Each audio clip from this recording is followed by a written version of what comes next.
Let's go Broncos! Something's happening in Denver. After what we saw in the practice sessions and the preseason game against the Cardinals, I'm telling you now, this team is cooking up something serious. There are players exploding onto the scene, coaching decisions that are quietly brilliant, and a fire in the locker room you can feel even through the screen. And I'm not talking about the usual training camp enthusiasm. I'm talking about real, tangible signs that this team isn't just preparing for the future. They're coming for everything now. But what exactly did Sean Payton see that made him bench the starters and still unleash one of the most dominant preseason performances we've seen in years? Why did a veteran starter beg to play in a game that doesn't even count? And who are the unknown players who are making such a big impression that they're already forcing tough decisions on the roster? I'll explain everything to you, but before we dive in, click like if you're a true Broncos fan and comment, "Go Broncos! My heart bleeds orange and blue." Now buckle up, because what I'm about to tell you might change the way you view this season. Let's talk about that joint practice and preseason game against the Cardinals, an absolute beatdown. The kind of performance that turns heads around the league. Sean Payton made a strategic decision that spoke volumes. He benched his starters, pivoting from last week's setup where many of them saw extended time. That move alone indicated he wasn't pleased with how things went previously. Instead, he threw in the backups, and they delivered in stunning fashion,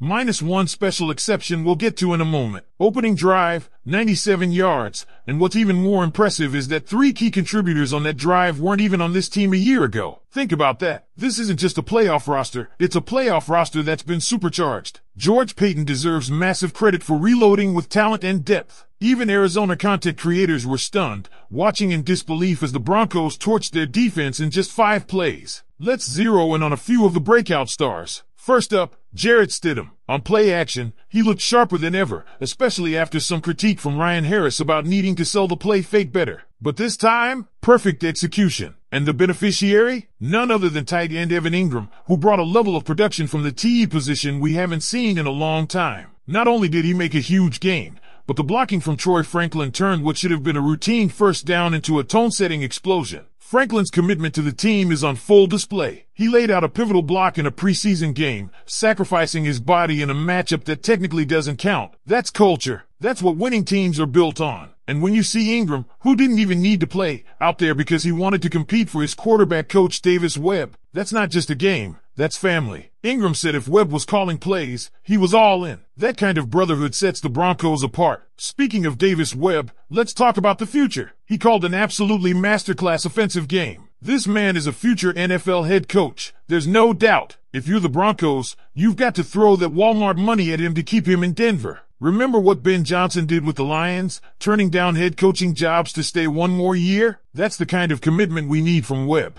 Promote him again, keep him close. He's a rising star. And the rise of Troy Franklin? It's not hype anymore. Sean Payton said it himself after the game. It's happening now and you are seeing it. This guy is electrifying. His late hands on a deep catch showed elite-level discipline. His double move was smooth, his acceleration blinding. Moving from jersey number 16 to 11 seems to have sparked a new energy in him. And that Bo Nix connection, the Duck Dynasty as fans are already calling it, could be one of the most dangerous in the league. The Broncos didn't chase Cooper Kupp, Deebo Samuel, or Keenan Allen for a reason. They believe in what's already in that locker room. Pat Bryant, another emerging threat, is already being dubbed the future slant god by Payton. This receiving core might just be the most underrated unit in the NFL right now. And what about the run game? All the haters last week claiming rookie running back RJ can't run up the middle. Well, Sean Payton silenced them quickly. On that same 97-yard drive, RJ crashed through the interior for a touchdown that proved he's more than just an outside runner. He's explosive, disciplined, and humble. He didn't even celebrate the 9-yard score because he's waiting for the big ones. He knows he's capable of 60-yard home runs. Defense? Oh, they were lights out again. After allowing a touchdown on the opening drive,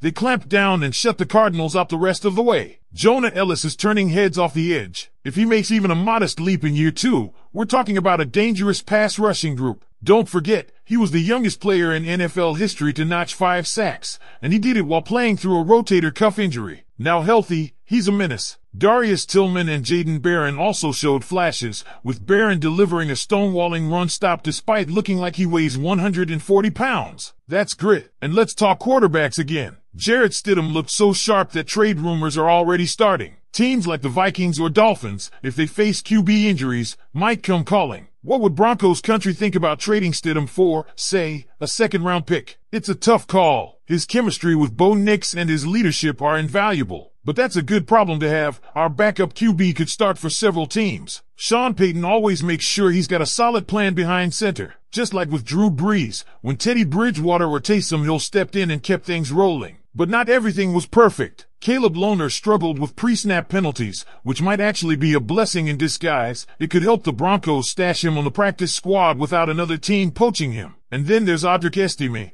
who was still getting carries late into the game. That suggests he might not make the final roster, and again, that's a testament to just how stacked the RB room is this year. Because this is where things start to get even more interesting. If you're still with me, Broncos country, you're the real MVPs. Let's dig deeper. Let's say a team offers that second-round pick for Jarrett Stidham. On paper, it sounds like a dream. Draft capital is gold in the NFL. But then you stop and consider the intangibles. This isn't just about stats. Stidham brings leadership, energy, and, maybe most importantly, continuity. His relationship with Bo Nix is something rare. These two are best friends off the field, which translates into chemistry and mentorship on it. Having a veteran quarterback who is both competent and willing to be a guide, that's a luxury few teams have. And you know what else makes Stidham so valuable? He knows Sean Payton's system inside and out. He can keep the offense on track. Should anything happen to Nix, letting him go would be risky. Sure, we might gain a second rounder, but what do we lose in locker room stability? In quarterback room leadership, there's no guarantee we'd be able to find another QB2 with that kind of presence and understanding of the system. So yeah, trade rumors make headlines,